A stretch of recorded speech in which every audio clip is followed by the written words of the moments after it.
नमस्कार, स्वागत है आपका।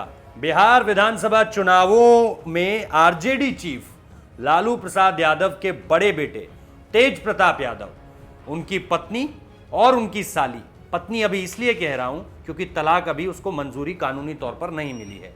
डाली हुई है अर्जियां कि दोनों अलग हो जाएं, लेकिन जब तक नहीं हुए तब तक तो पत्नी ही कही जाएंगी। तो ऐश्वर्या और जो तेज प्रताप यादव की साली हैं, दोनों को ही टिकट नहीं दिया गया है। इसके साथ साथ जो उनके ससुर हैं चंद्रिका राय, उनके बारे में भी आपको ये जानकारी तो पहले से ही होगी कि वो आरजेडी छोड़कर अब जेडीयू ज्वाइन कर चुके हैं। लेकिन उन्होंने साफ तौर पर यह कह दिया है कि जिस पारंपरिक सीट से हमेशा से तेज प्रताप यानी तेजू भैया लड़ते आ रहे थे, इस बार उस सीट से भी नहीं लड़ेंगे। उसके बारे में भी आपको डिटेल में बताएंगे। लेकिन उससे पहले आपको यह बता दें कि चंद्रिका राय की तरफ से यह साफ तौर पर कह दिया गया है कि जहां से तेज प्रताप यादव लड़ेंगे वहीं से बेटी ऐश्वर्या भी लड़ेंगी। यानी ये ऑफिशियल इस वक्त पे कोट अनकोट पति वर्सेस पत्नी हो रखा है बिहार विधानसभा चुनाव में। ये लड़ाई बहुत दिलचस्प होगी क्योंकि इस वक्त पर जो बयान चंद्रिका राय का सामने निकल कर आ रहा है, उसमें मुझे नहीं लग रहा है कि वो कहीं भी बैकफुट पर आएंगे स्टेटमेंट को देने के बाद। हो सकता है कि आने वाले समय में किसी तरह का कोई समझौता हो सकता है किसी तरह की कोई रणनीतिक बदलाव हो सकता है। राजनीति में सब कुछ संभव है, इसलिए होने को कुछ भी हो सकता है। लेकिन फिलहाल ये दिख रहा है कि ये जो मुकाबला है, ये बिहार में निश्चित तौर पर बिहार की राजनीति का एक मच अवेटेड मैच होगा।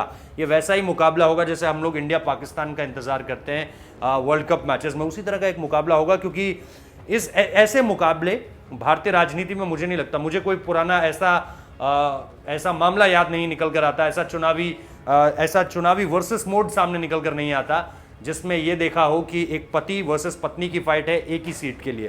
तो ये अपने आप में एक बड़ा अपडेट इस पूरे के पूरे मसले को लेकर। अच्छा, इसके बाद अब दरअसल जो उनकी साली हैं उनको भी मैंने जैसा आपको बताया, जो कजन साली हैं उनको भी टिकट नहीं दिया गया है। करिश्मा उनका नाम है। इसके बाद आपको यह भी बता दें कि चंद्रिका राय ने जेडीयू की परसा विधानसभा सीट से उन्हें जो है वो प्रत्याशी बनाया गया है और राष्ट्रीय जनता दल ने यानी राजद ने इस सीट से रीतलाल को टिकट दे दिया है। तो चंद्रिका राय के इस बयान के बाद तेज प्रताप यादव की कजिन साली करिश्मा ने आरजेडी को ज्वाइन किया था, जिसके बाद अनुमान लगाया जा रहा था कि करिश्मा भी जो है वो विधानसभा चुनाव में आरजेडी के टिकट पर ही भाग्य आजमाती हुई दिख सकती हैं। तो इसमें जो एक अहम बात है वो ये कि तेज प्रताप यादव इस बार समस्तीपुर के हसनपुर विधानसभा सीट से नॉमिनेशन उन्होंने किया है। पिछली बार आपको याद होगा कि उन्होंने महुआ सीट से किया था। तो ये जो है ये एक स्ट्रैटेजिक बदलाव है उनकी इस बार की चुनावी रणनीति में।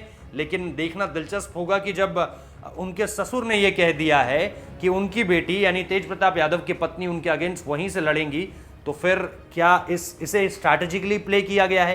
क्या स्ट्रैटेजिकली जो विधानसभा सीट है, जो पारंपरिक सीट है, उसे बदला गया है और फिर यहां पहुंचा गया है कि यहां पर या तो अपना तेजू भैया का जीतना आसान हो जाए या फिर यहां पर ऐश्वर्या को आसानी से हराया जा सकेगा? यह देखना दिलचस्प होगा कि इसके पीछे जो स्ट्रैटेजी है, जो रणनीतिक सोच है, वो आखिर किस तरफ ले जाती है इस पूरे के पूरे चुनावी नतीजे को, जिसमें ये दोनों वर्सेस मोड में आमने सामने होंगे। इसके साथ साथ बिहार चुनाव से जुड़ी हर बड़ी खबर, हर छोटी खबर आप तक पहुंचा रहे हैं, हर रीसेंट डेवलपमेंट आप तक पहुंचा रहे हैं। पुराने किस्से हो गए, आंकड़े हो गए, सब कुछ आपको बता रहे हैं। तो बिहार चुनावों की हर खबर देखने के लिए आप हमसे जुड़े रहिए। सब्सक्राइब कीजिए हमारे चैनल को, लाइक, कॉमेंट और शेयर जरूर कीजिए। बहुत बहुत शुक्रिया।